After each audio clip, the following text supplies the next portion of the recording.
Nós terminamos o vídeo anterior desta série com este quadro de detalhes do cliente. No entanto, vamos fazer neste vídeo agora um aspecto relacionado também com o detalhe do cliente, que é o seu histórico de encomendas.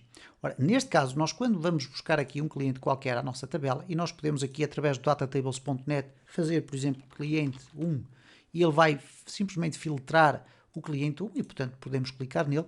O que nós queremos perceber é se de facto, se este cliente tiver um histórico de encomendas, nós queremos que apareça aqui pelo menos um botão que nos permita saltar para uma ou outra página com os detalhes das encomendas deste cliente, ok? Então eu vou-vos mostrar aqui o que é que nós vamos fazer. Vocês poderão pensar, bom, o ideal era aproveitar aqui este quadro, passar para lá a informação da lista de encomendas com o ID do cliente. Poderíamos fazer isso, mas nós não sabemos ainda o que é que vamos fazer aqui. Aqui seria mais para pesquisar as encomendas de uma forma genérica e global. E por conseguinte, eu não queria estar a complicar mais este processo. O que nós vamos aqui fazer basicamente é o quê? É pegar no histórico das encomendas, não precisamos do nome do cliente, porque já sabemos qual é. Então, em vez de estarmos a utilizar esta estrutura, nós vamos sim pegar numa parte deste código que aqui está. Eventualmente, se calhar não vamos pegar em nenhum, mas iríamos pegar na mesma filosofia que aqui está, mas em vez de aparecer aqui lista de encomendas, eu iria colocar aqui lista de encomendas do cliente, 2 pontos e o nome dele, e depois logo de imediato a tabela com as encomendas todas que ele tiver. Mas vamos fazê-lo da seguinte forma. Quando eu clico aqui, se existirem encomendas, vai aparecer aqui o botão. Caso não existam, vai aparecer aqui uma mensagem a dizer que não existem encomendas registadas para este cliente. Ok? Então o que nós vamos ter que fazer aqui é o seguinte. Aqui nesta view, onde nós estamos a construir ou a colocar os dados, eu vou aqui comprimir isto tudo. O que nós vamos fazer aqui é basicamente isto. Eu vou colocar aqui um div.row, vamos colocar aqui dentro um div.call, e dentro deste div nós vamos colocar aqui um parágrafo: não existem encomendas deste cliente. Ok? Ora, obviamente que isto está agora a aparecer de uma forma global e genérica. E reparem que ele aparece ali: não existem encomendas deste cliente, aqui por baixo. Portanto, vamos alinhar isto aqui dentro. Então, o que é que isto significa? Que esta nossa row vai ter que ficar aqui dentro, ok? Então vamos puxá-la ali para dentro. Agora sim, vamos aqui formatar o nosso documento e já vai ficar aqui puxado para aquele espaço. Não existem encomendas deste cliente. Poderemos colocar aqui centrado, para não ficar aqui tão feio, eu diria eu. Vamos colocar aqui uma margem top de 3. No call vamos colocar um text center.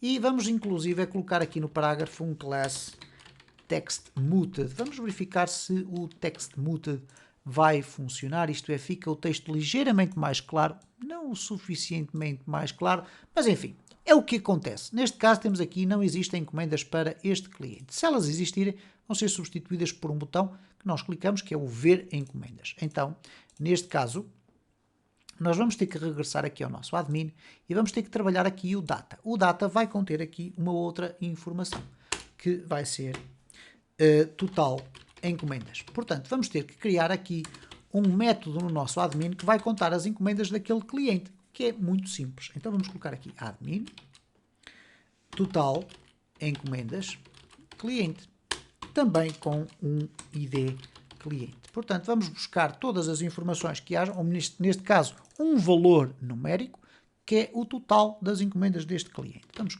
copiar aqui. Este método não existe, vamos ter que o criar. Public function total encomendas cliente, dizemos qual é o ID do cliente e agora vamos fazer aqui então a nossa query. A nossa query vai ser muito simples, então nós vamos fazer aqui simplesmente isto. Vamos colocar aqui params ou parâmetros, ok?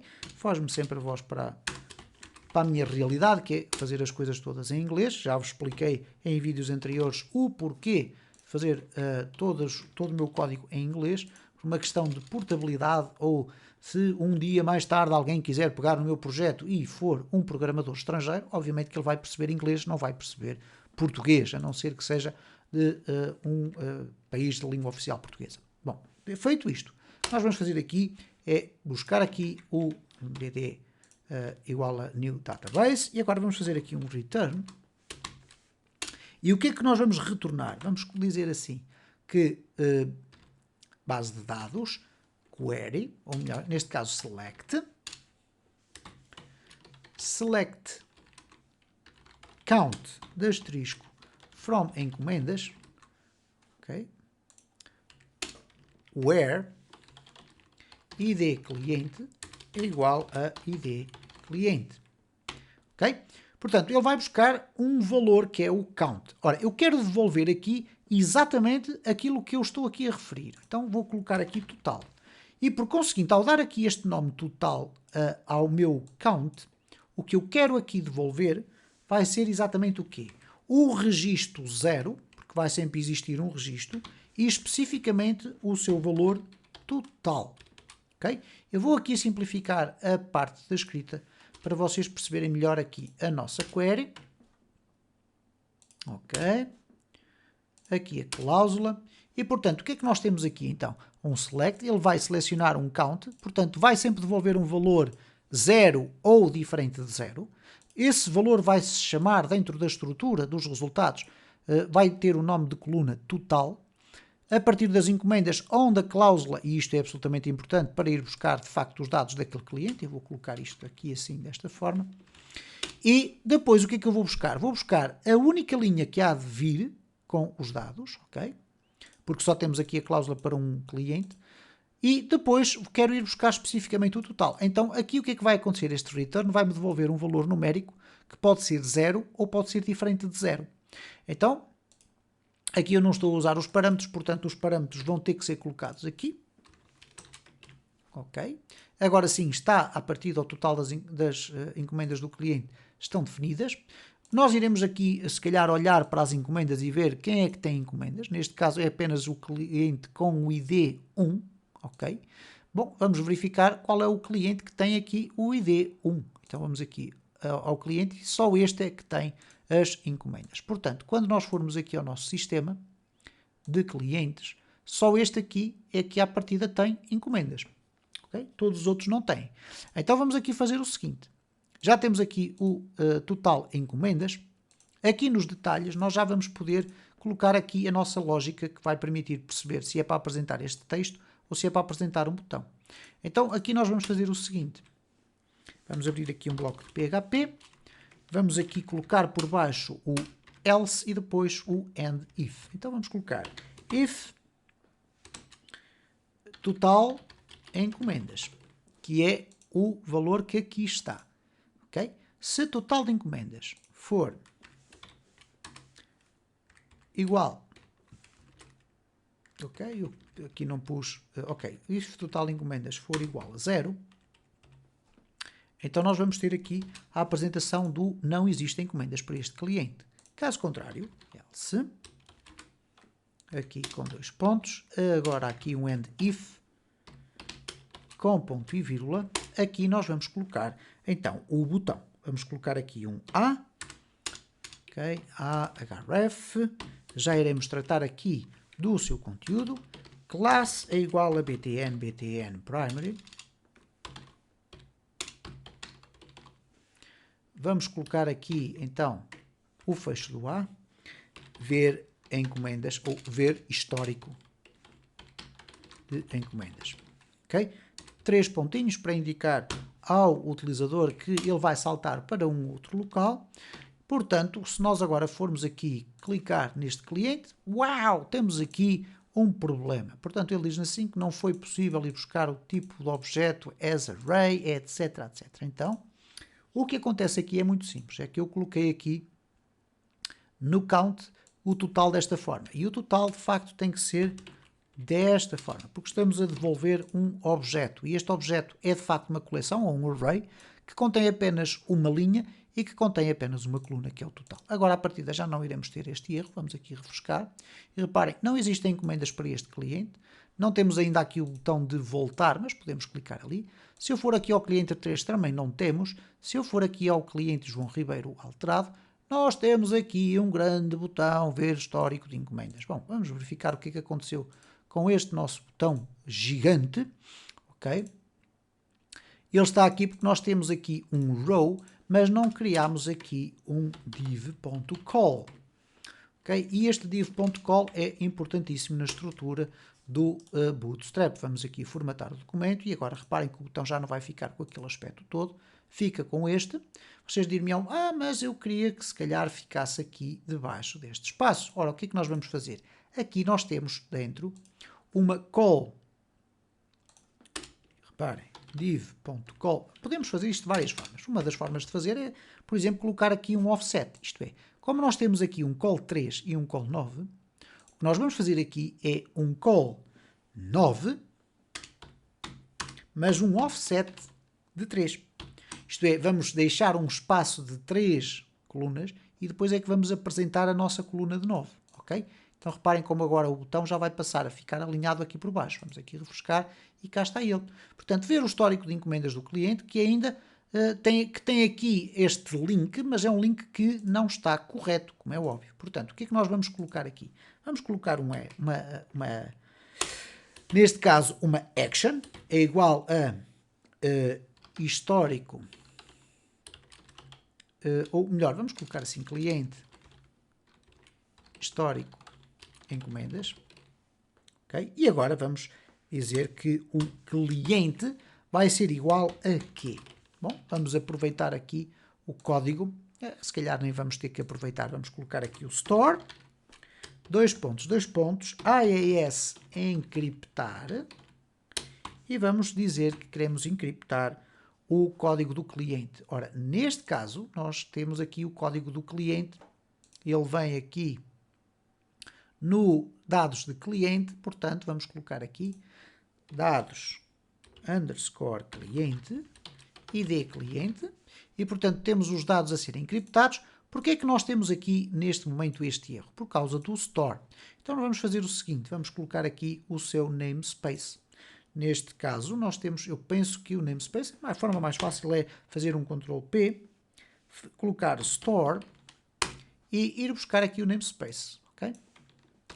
Vamos aqui regressar, podem colocar aqui com a barra, ok? E reparem como o erro foi embora, ou então poderemos simplesmente copiar tudo isto que aqui está, criar um bloco lá no topo, um bloco de PHP, e dizer simplesmente que vamos usar aquele namespace. Use e este namespace daqui, ok? Não user, mas sim use.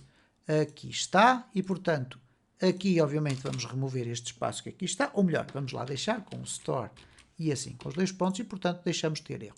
Vamos testar aqui o nosso sistema novamente, refrescamos. Agora, esta hiperligação já vai para cliente histórico encomendas, ok? E depois tem o ID do nosso cliente, ok? Que eu decidi chamar ali de C. Ora, não existe esta rota, então vamos abrir aqui as rotas do admin. Vamos colocar aqui, vamos dizer que isto vai para este endereço, isto é, cliente histórico encomendas, certo? Portanto, se eu agora fizer duplo clique aqui, nós vamos ter aqui igual, não tem que ser exatamente igual, mas neste caso dá algum jeito de ser igual. Isto não existe ainda no nosso admin, portanto, o que é que nós vamos fazer aqui? Vamos colocar aqui um public function, aqui está ele.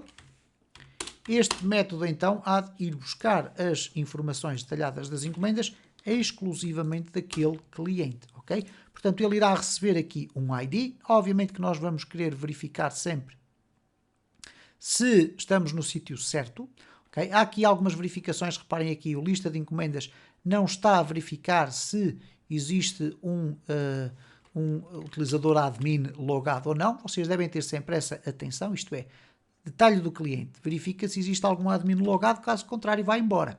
Então, neste caso aqui, nós vamos também colocar aqui desta forma. Vamos agora formatar, ele vai colocar lá no sítio correto. Aqui também deveria fazer essa verificação e não está feita, ok?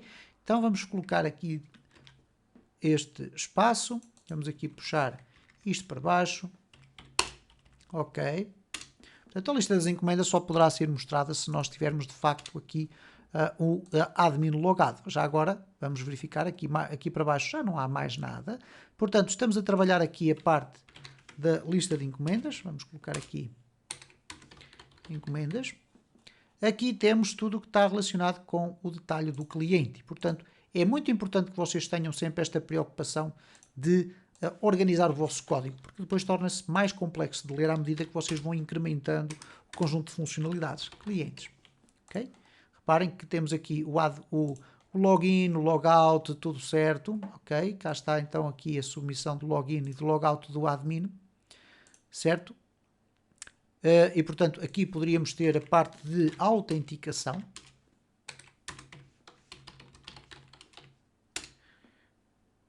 Ok? Autenticação, que é os logins, os logouts. Aqui temos clientes, ok? Aqui temos as encomendas, que só tem aqui ainda um item. Ora, no próximo vídeo desta série, vamos então dar continuidade ao desenvolvimento aqui do cliente histórico encomendas. Não vamos fugir muito àquilo que já existe aqui nas encomendas, só que desta feita não vai aparecer aqui esta parte que ainda está muito mal arranjada, como é óbvio, como facilmente se pode ver, mas vamos usar esta metodologia. Só que esta tabela vai ter uma morfologia diferente, isto é, vai apresentar aqui um conjunto de informações diferentes, colunas diferentes, mas vai ter depois a mesma apresentação com datatables.net. Eu lanço-vos o desafio de vocês poderem avançar com este desenvolvimento, podem utilizar o mesmo título que aqui está, lista de encomendas.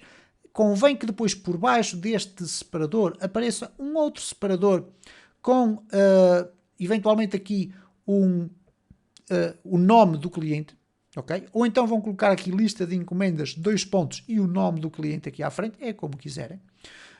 E depois, obviamente, apresentar aqui os resultados que dizem respeito às encomendas exclusivamente do cliente selecionado.